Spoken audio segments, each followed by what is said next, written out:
हाय दोस्तों, मैं आप लोग को आज कुछ ऐसी चीज़ें बताना चाहूँगा जो रामायण महाभारत में कुछ महत्वपूर्ण प्रसंग थे।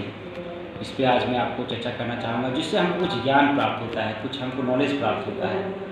हम रामायण महाभारत हमेशा देखते हैं, लेकिन उनके निचोड़ उसके कुछ ऐसे प्रसंग होते हैं जिस पर हम विचार नहीं करते, आज उस पर विचार करेंगे। सबसे पहले हम आपको रामायण की एक घटना आपको सुनाना चाहूँगा।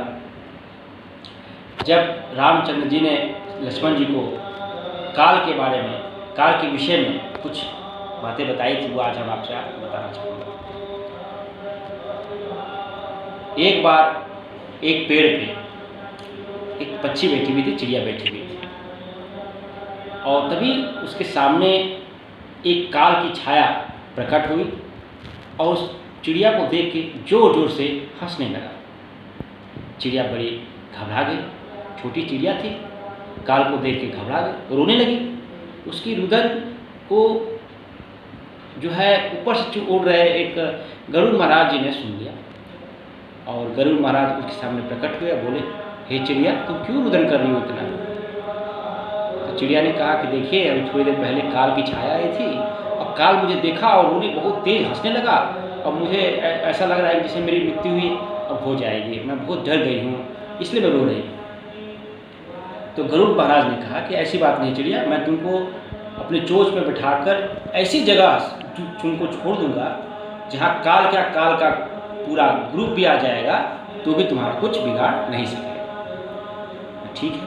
तो गरुड़ महाराज जी ने वो चिड़िया को चोंच पे दबाया, 7 समुंदर पार जाके एक कई सुनसान पहाड़ियों के बीच में उसको छोड़ दिया। लेकिन देखिए, पहाड़ों के बीच में एक अजगर मुंह बाय खड़ा हुआ था।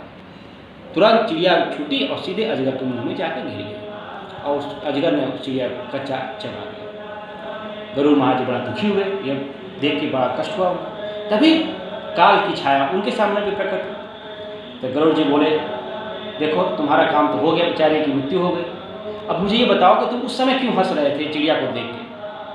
तो काल ने कहा कि मैं इसलिए उसको देख के उस समय हंस रहा था, मैं सोच रहा था कि इसकी 5 मिनट के अंदर इसकी मृत्यु 7 समंदर पार जाकर एक काली पहाड़ों के बीच में उसकी होगी। यही सोच रहा था कि आखिर 5 मिनट में कहे जाएगी, और देखिए आपकी वजह से वो संभव, ये कार्य भी संभव हो गया, यानी कि आप उसकी मृत्यु का एक माध्यम बने। गरुड़ महाराज बड़ा दुखी हुए। इससे हमें सीख मिलता है कि काल से हम कभी बच नहीं सकते, काल का कोई ना कोई माध्यम अवश्य हो जाता है। रामचंद्र जी लक्ष्मण जी से कहा था, जिस तरह से अयोध्या और लंका से हमको कोई मतलब नहीं था, कुछ दूर दूर तक हम उसको जानते नहीं थे, लेकिन रावण की काल जो है सीता माता के रूप में, सीता जी के रूप में उसके यहाँ चली गई है, वही उसका मृत्यु का कारण बने। इस तरह से जो है काल से कभी हम बच नहीं पाते हैं। धन्यवाद।